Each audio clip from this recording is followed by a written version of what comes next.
Hello and welcome to the Chris Wolf Podcast on iCode Media. Today I had a great conversation with Drs. Mick Kling, Aaron Warner, Laurie Sorrenson, and Ranjan from Cooper.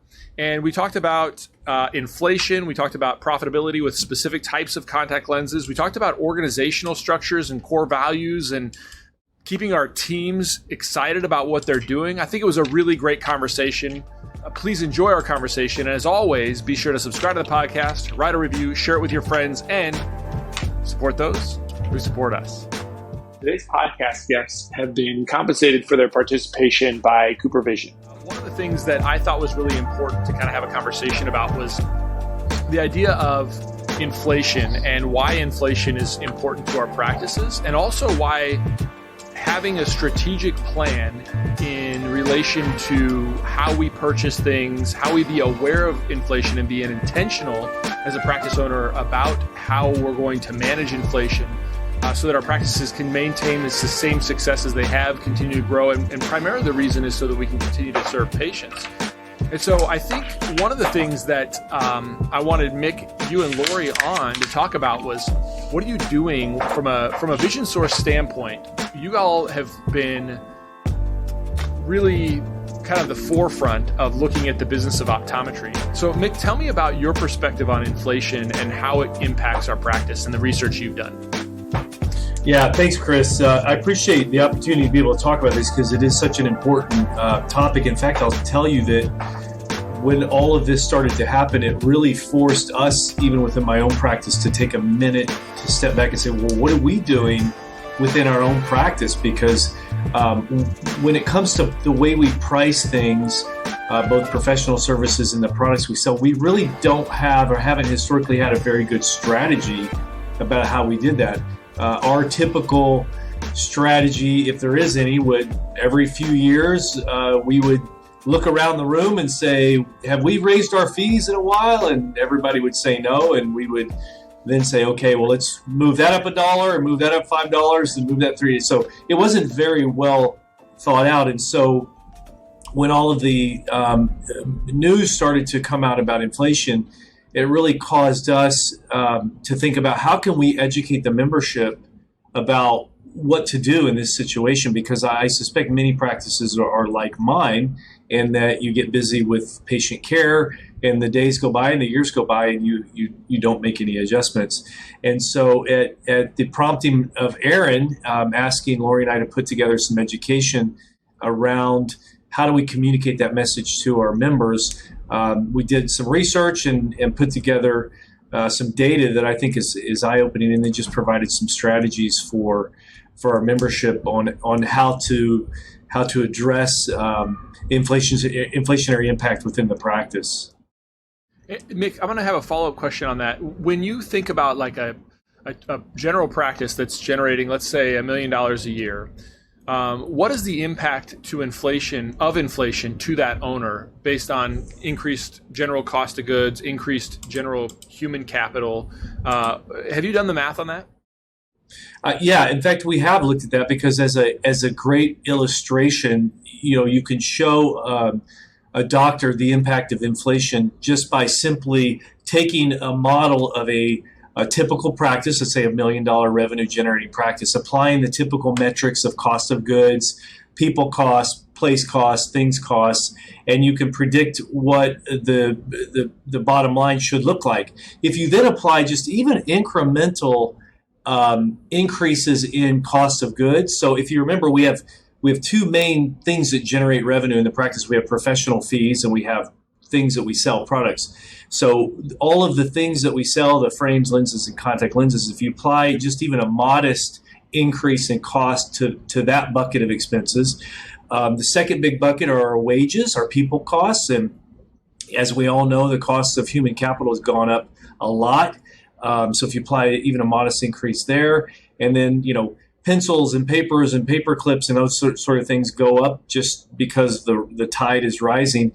And if you just apply incremental 3 to 5% increases in each of those buckets of expenses, then the bottom line can be impacted easily 3 to 5%. So in a $1 million revenue generating practice, that's $30,000 to $50,000 a year in lost profitability just with these small little incremental increases of your expenses. So it's $50,000 to a lot of us is a lot of money, and with the average practice size and Vision Source being about $1 million, a little smaller that on the national level, that really does start to take a bite out of the cash flow of the practice and even our personal income.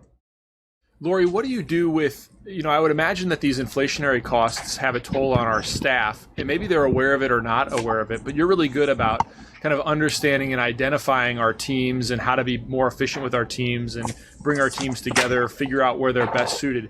Do you get the sense that some of the things that Mick is talking about does have an impact on just sort of their outlook on the practice and what they're doing, and how do you combat that?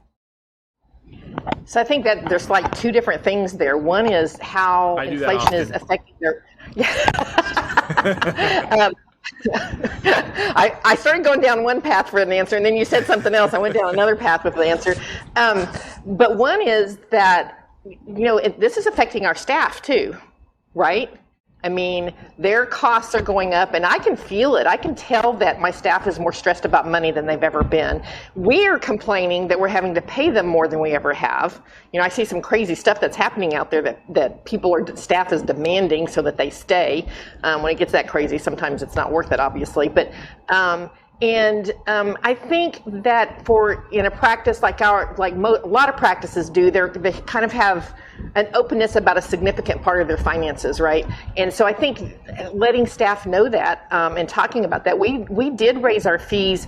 We were a little bit ahead of some people because I have this financial guy who analyzed the practice over this last year and said, if you don't raise every single price you have 6%, you're going to make less money. And I went, what the heck? And that's a big, tall order to raise everything you do 6%, especially since we have vision plans and there's some things we don't have control over and everything. So I had to sit down and figure out how to do that, and I didn't want to spend a lot of time doing it, so I came up with some strategies to how to do it quickly and more efficiently.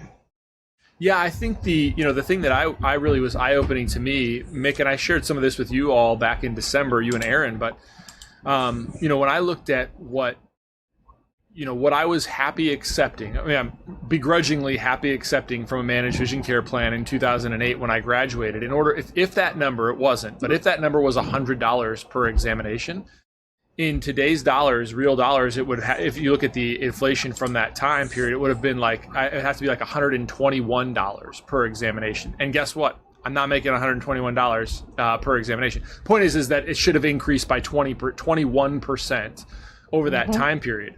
And so, it puts us in this place where we can increase some things, right, to cover these costs. We can increase, certain costs that are out of pocket, certain non-covered services, certain really medical services to make sure that we're one of the biggest places you've heard me talk about is from an optometry standpoint is making sure that all of our services are at least as high, if not higher, than what anybody is willing to compensate us for.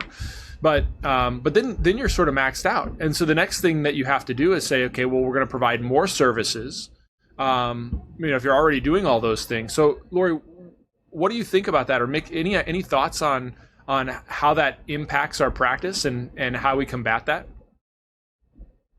I'll just say this, Chris. I loved what you just said about the $100 example. But if you look at it from just the opposite direction and say, if something that we felt was worth $1 5 years ago, what's the erosion of that value in today's dollars? And if you apply the inflationary impact over the last 5 years, that dollar that you said this thing, whatever it's my time or this product is worth $1, you actually now have the buying power of about 82 to 84 cents. Depending on which inflation data you use. So the point is, just like you said, you'd have to generate $120 to equal the $100 that you are willing to accept. If you go spend that $100, it's not going to buy you $100 worth of things anymore. So I think it's just the same, a slightly different way to look at the same problem that we're all facing within our practices, which is that in those dollars are important because that's what we use to pay our staff and buy the products that we sell. Well, I think to your point, though, Mick, the important part about identifying the products and identifying kind of how do we squeeze these ideas down to kind of boil it down. I'm going to bring in you, Aaron, is the idea of one of the ways is to sort of partner with people that you align with in terms of companies and really look at it as a true partnership. So when things are clinically equivalent, and I can utilize a manufacturer for most of the things that I would want to utilize them for. Maybe there's some one-offs that it's not going to work for patients that's not going to work for. But why do I care about clinically equivalence? And why is there this sort of mantra within Vision Source of when things are clinically equivalent, use those vendors who partner with us as Vision Source doctors? Why is that so important? Well, I think that it's important for us to understand just as our staffs is putting things into perspectives. I love that Mick did the quick math on that $1 million practice and the potential and $50,000 loss in revenue. If we do some, quick pencil math, to make up that revenue, we're looking at another 150 to 200 exams a year. And that's a lot of extra work. I'm not interested in working harder. I'm interested in working smarter. And I know my staff already feels like they're running at 1 million miles an hour, and they may not feel they have the ability to work any harder. And so working smarter is important. And that's really where the clinically equivalent conversation comes in, the strategy comes in. Because if we don't have a strategy, it's no different than being in a boat in the ocean without a compass, without a map, and even without a rudder or a sail. We're kind of going wherever the waves and the wind take us. So that's where, especially in times like this, we sit down and say, hey, what are we using? What products do we have? What's clinically equivalent? What is still going to provide the best care to the patient? But are we being smart about the products that we're using and the partnerships that we're creating within the industry? I think one of the things that helps. Oh, Laurie, go ahead. You're going to say something. Well, I was just going to say, I have 7 associate doctors, so this is a conversation I have with them because they don't pay the bills. They don't. 7 now. 7 yeah. Now? Well, that's not really true because my son is now a partner, so okay. I'm down to. Yeah, so if I count him, it's 7. If I don't count him, it's 6. I would have been more partner. impressed if you would have just said yes, 7. Well, we hire him as an associate, kind of, but he's a partner. He's a partner in the business now. You lost my train of thought. No, I have this conversation with my associate doctors all the time because they don't understand why am I trying to get them to use certain vendors, right? And so I have to explain to them what all our vendor partners do for us, especially the elite vendors do for us as a whole, and how it comes down and affects them day to day, and how we can be better, and how we get resources for our staff that we wouldn't have without them. And if we don't support them, we don't have those things. So there's a little bit, it's what's good for me and for the business, but there's a little bit of a loyalty thing inside of that too. It's created loyalty, and I have to teach. You said, Aaron, you said staff, but for me, it kind of goes first associate doctor. They got to really get that. And that's something that, I meet with them every week. And we talk about that probably at least quarterly, I bet. It just, anytime it comes up, I go and I look at the numbers and see if we're doing what we're supposed to be doing. Ranjan, when I think about, one of the things that I think is really helpful, because at first it can be sort of off-putting, like, you mean I'm going to try to make every single patient fit in a specific type of lens or a specific manufacturer of contact lens?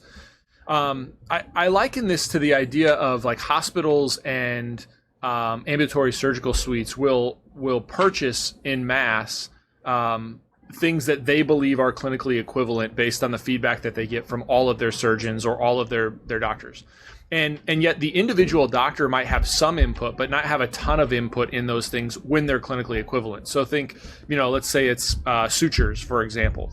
Well, these are decisions that are made all the time in large healthcare systems. But what I love about Vision Source and the partners that we have is that I can individually make that decision, what I think is best for the patients. And I can start there. I can say, look, this company, CooperVision, in your case, why I've got you on today, Ranjan, is CooperVision, I'm going to kind of try to go all in with CooperVision. Maybe I even go, another company, because maybe CooperVision has one or two things I can't do, but so I'm going to have another company. So maybe I'm going to go all in with two companies, use a two-company contact lens strategy.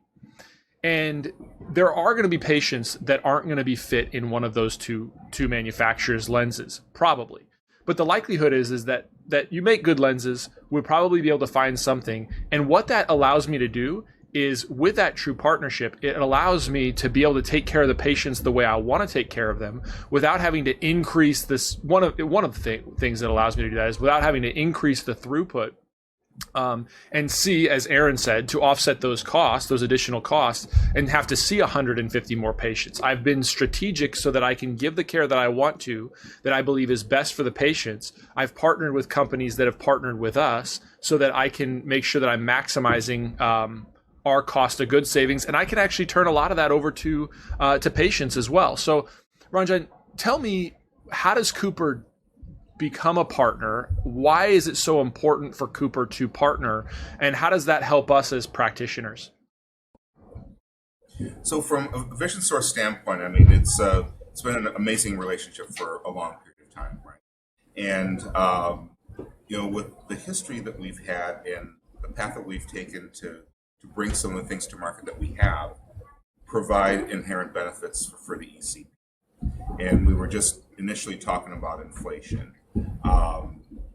When we look at our stance towards any ECP, it's ECP first. It's all about the business. So in terms of Vision Source, we are not raising any customer brand prices at all. They're locked in until the end of 2023, and there's already a big differential there. And that's part of, again, the Vision Source CooperVision relationship that we've had. When we come on board as an elite vendor, we make these agreements saying, hey, you use these brands and we're going to lock you in. And that's how it is right now with a number of our brands. When we can talk about profitability a little bit later, but hopefully that answers the question. Yeah, I think it does. And I think that's great, Ranjan. I think what is probably best is a lot of this conversation can be had in detail, specifically with dollars and cents. One of the things that we can't have this conversation in public on is some of those dollars and cents. It's one of the advantages that we have within Vision Source. And so what I encourage you all to do is, if you're listening to this and you want to know more about specific dollars and cents, if you're a Vision Source member, you can go to Insight, and the rest of this conversation is going to be posted on Insight. And you can log in through there. If you're not a Vision Source member, you still have access. You'd go to Vision Source Next. You can Google Vision Source Next or follow the links in today's show notes. And we're going to have a deeper discussion on the specific details of how we manage our practices, how we partner with different companies, what that means in terms of dollars and cents. So if that interests you, you can go over to either one of those sites, and we'll see you on the flip side.